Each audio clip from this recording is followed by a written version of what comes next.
Yun, mapagpalang araw sa inyong mga kapatid.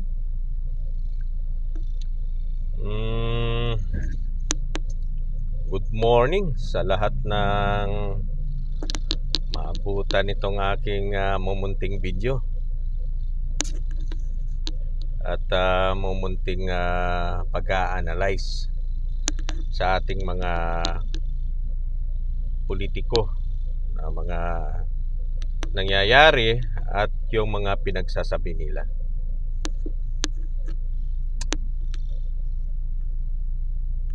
Umpisahan po natin doon sa pagtanggap ng PDP laban kay Philip Salvador, mga kapatid.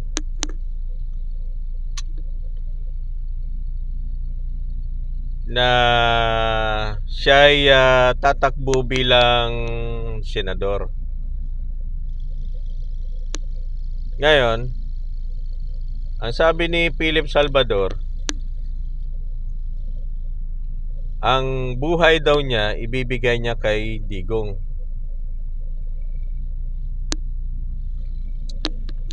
Ilang beses na ba tumakbo si Philip Salvador? Tumakbo sa Bulacan yun, talo. Tumakbo sa Mandaluyong, talo. Ngayon,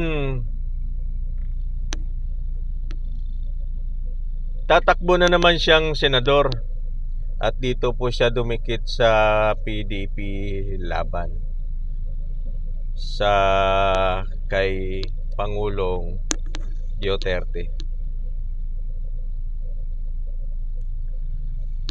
At nakita naman natin sa mga post po nila na nanumpa na po itong si Philip Salvador. Nandun sila ni Bato de la Rosa. Sino po ba yung iba dun?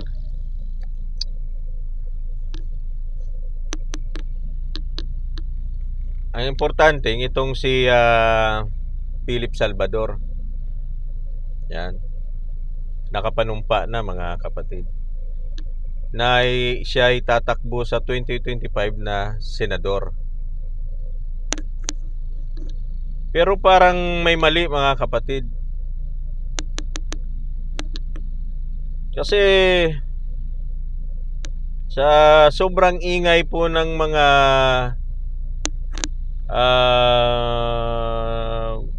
fake news na mga DDS, lalong nasisira po ang pangalan ng Duterte.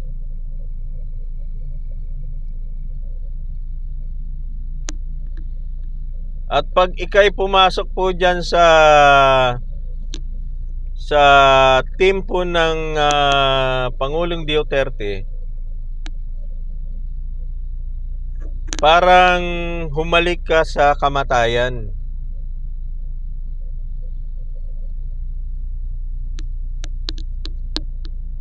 Kasi sa totoo lang, ang isinisigaw na po ng marami,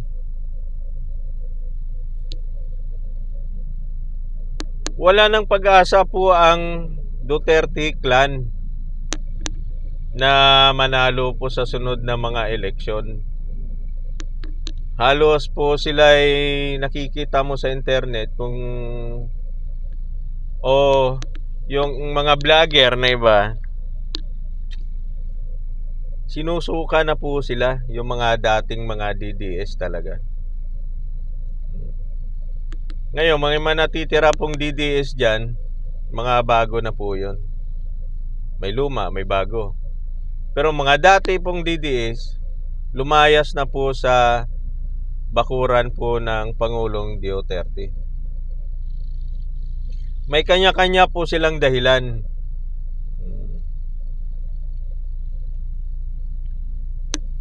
Hayaan na po natin yung mga dahilan po yan sa kanila. Lahat naman tayo may karapatan. Ang kaso, sirang-sira na po ang pangalan ni Pangulong Duterte. Ang pangalan ay apelyedong Duterte.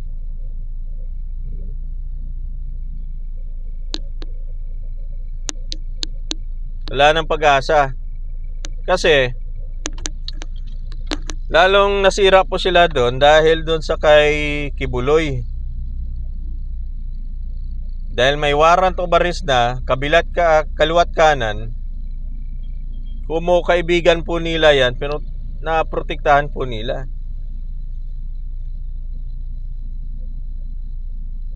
Ngayon, itong si Bato de la Rosa, mga kapatid,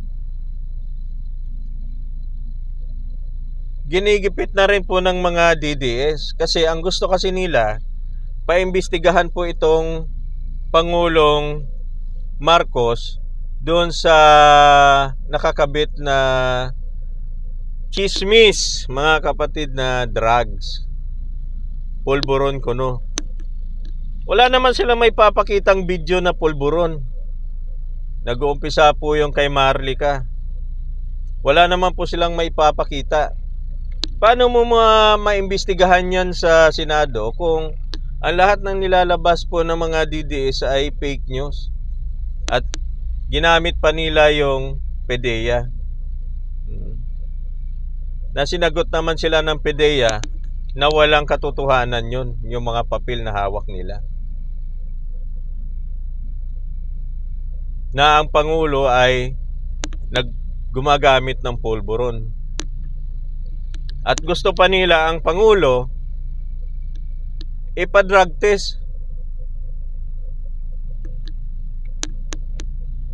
Baliw sila, mga kapatid, mga hangal. Paano mo ipa-drug test ang presidente kung chismis lang naman ang sinasabi nila na walang katotohanan? Samantalang ang dating Pangulong Duterte, iyan ay binobroadcast pa sa Channel 7 na ang ating presidente,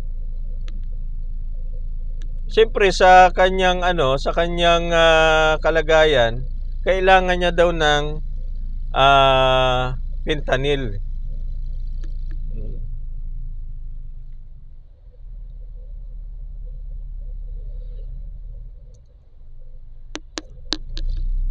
Kaya kung tutuusin, kung gusto nila ipa-drug test, yung dating Pangulo, pa-drug test nila yon.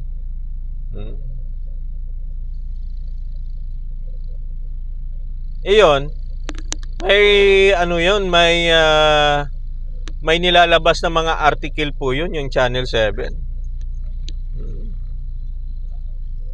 Lahat ng mga news network dati, meron yan na ang ating dating presidente gumagamit siya pero for medical reason. Pero kailang nasusobrahan. Ika nga.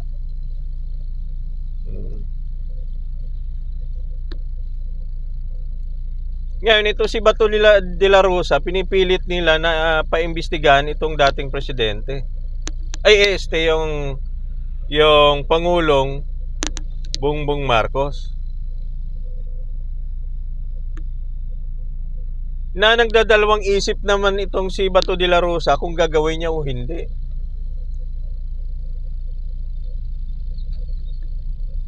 Kasi ang nilalabas kasi nila puro fake news, mga kapatid. Kaya medyo tagilid na po sila dito sa sunod na mga eleksyon, mga kapatid. Kasi si Bato de la Rosa bina-blackmail na po ng mga ng mga DDS para imbestigahan po itong pulburon issue dun kay Pangulong Bongbong Marcos na wala namang katotohanan.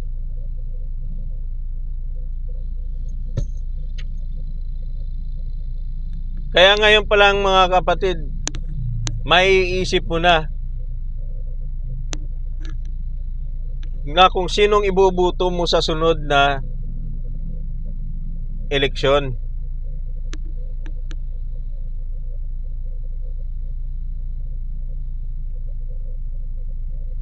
Na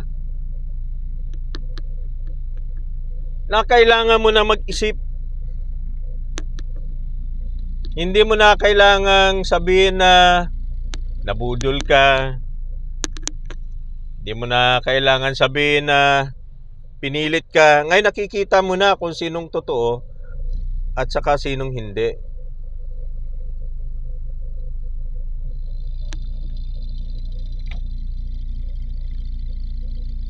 Kaya yon ang kinatatakot ni Bato de la Rosa sa darating na eleksyon, kung mananalo ba siya o hindi. Kasi nakadikit pa siya kay Pangulong Duterte sa PDP laban.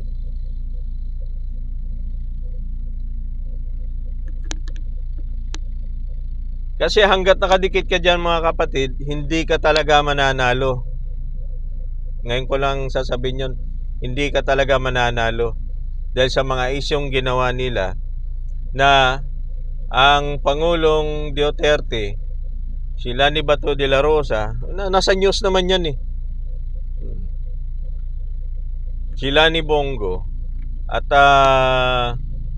the rest of the friends ay suportado po nila ang Pastor Kibuloy. Yan. Lantaran po nila yan sinabi na matagal na nilang kaibigan yan si Kibuloy. Hanggat nadikit ka dyan mga kapatid, hindi ka talaga mananalo sa sunod na eleksyon.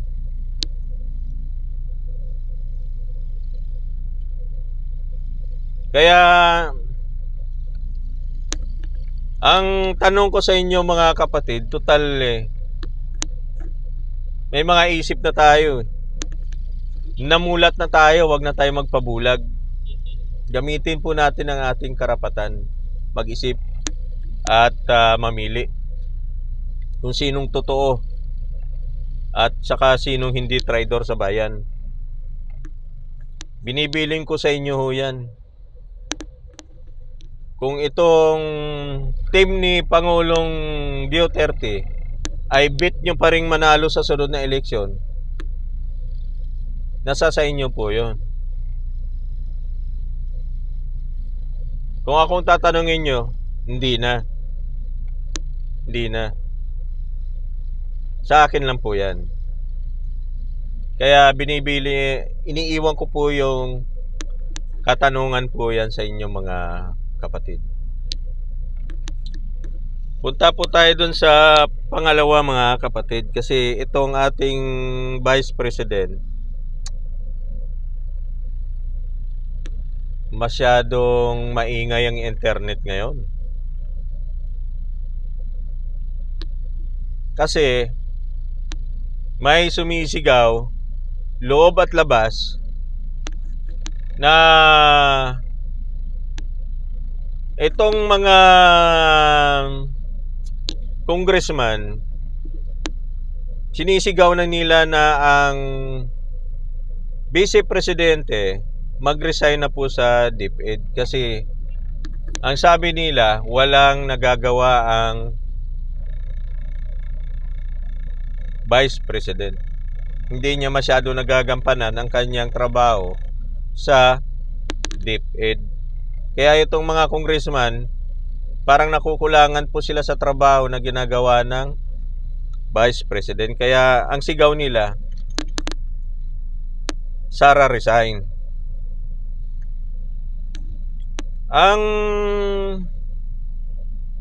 Ang iko niyan mga kapatid nasa labas din.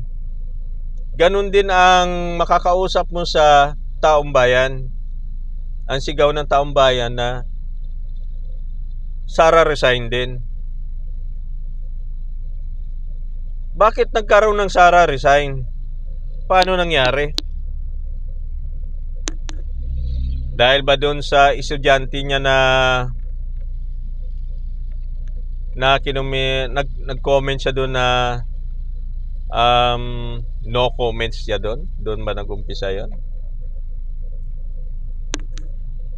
At saka nung itinanong po siya sa interview kung ano ang thought niya o ano ang masasabi niya doon sa West Philippine Sea, ang sagot niya, no comments po siya mga kapatid. No comments po siya. Kasi hindi daw dapat siya ang tanungin nun kasi secretary siya ng DepEd. Ang dapat daw tanungin ang Department of Foreign Affairs at saka yung Department of Defense. Kaya ang sagot niya mga kapatid, no comments. Pero may karapatan siya magkomento mga kapatid. Nung nagkaroon ng kaso si Kibuloy, doon siya naglabas ng kanyang mga komento.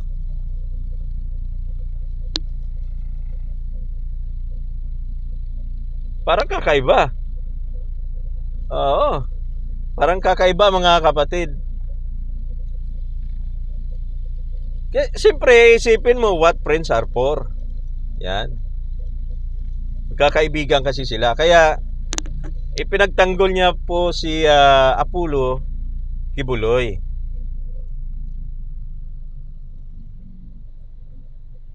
Ngayon, sino ang sinisigaw ngayon na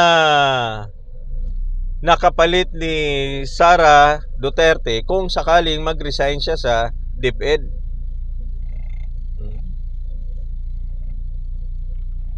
Tandaan niyo mga kapatid, ang Pangulong Bongbong Marcos,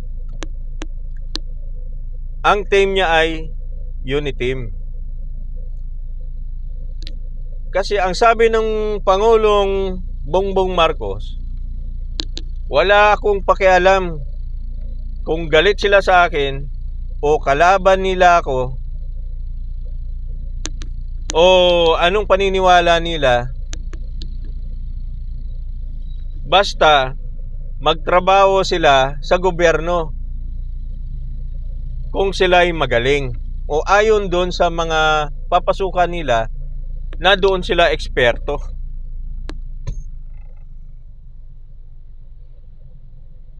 Walang tagalabas, walang kalaban kung ikaw eksperto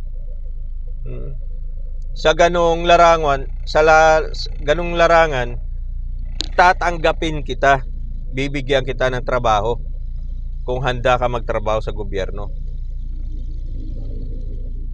Ibig sabihin, itong si Leni Robredo mga kapatid, isa ito pong dilawan.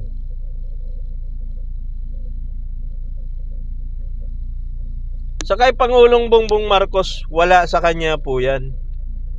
Kung ikaw ay sincero sa trabahong gusto mong pasukan,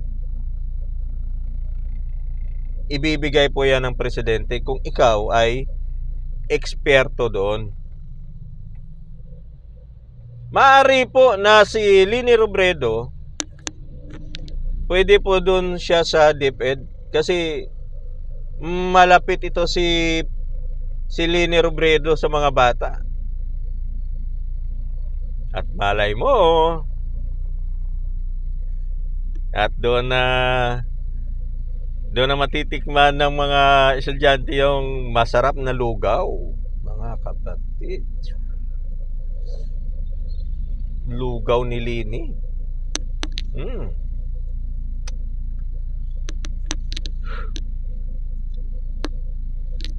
Yung pwede yun.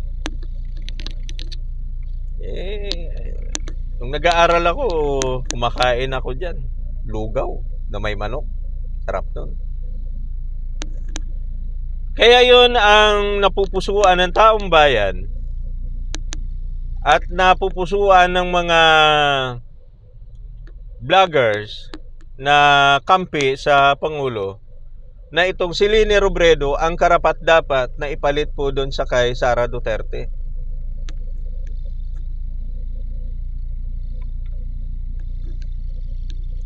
Ngayon kung iyong i-analyze mga kapatid, nasira na po ang pangalan ni Sara Duterte. Parang ang kanyang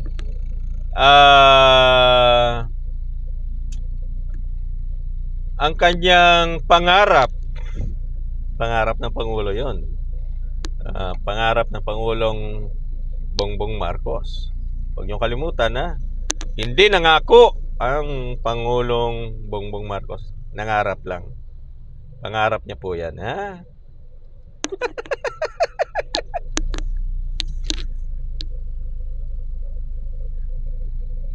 Ngayon, ang pangarap po ni Sara Duterte na magiging presidente balang araw, mukhang tegi na. Mukhang hindi na siya mananalo. Mukhang hindi na siya mananalo po doon sa presidential election kasi sira na po ang kanyang pangalan ngayon pa lang.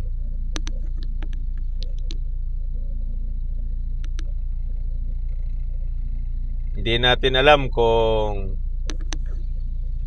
yan ay kagagawan ng ama o gagagawan din ni Sara. Ngayon mga kapatid, itanong ko po yan sa inyo. Kayo ba'y papayag na itong si Leni Robredo ang kapalit ng mamumuno sa DepEd? At itong si Sara ay mag-resign na lamang?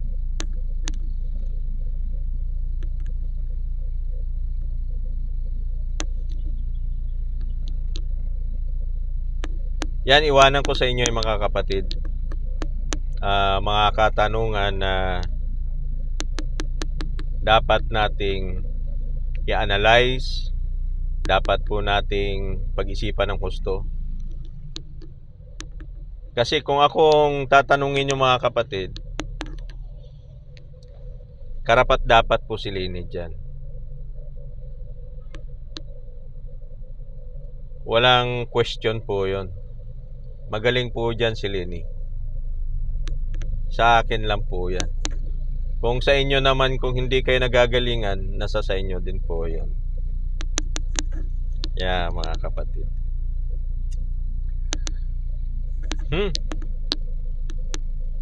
Yun lang mga kapatid.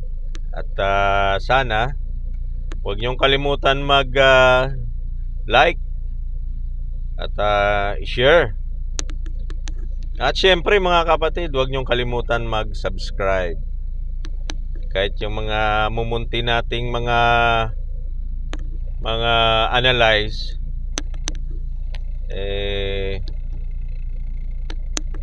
makakatulong po sa atin, sa ating mga desisyon balang araw. Yan. Good day mga kapatid. Peace man. Do ba do ba do ba do ba do ba do ba do ba do ba do do do a boo ba do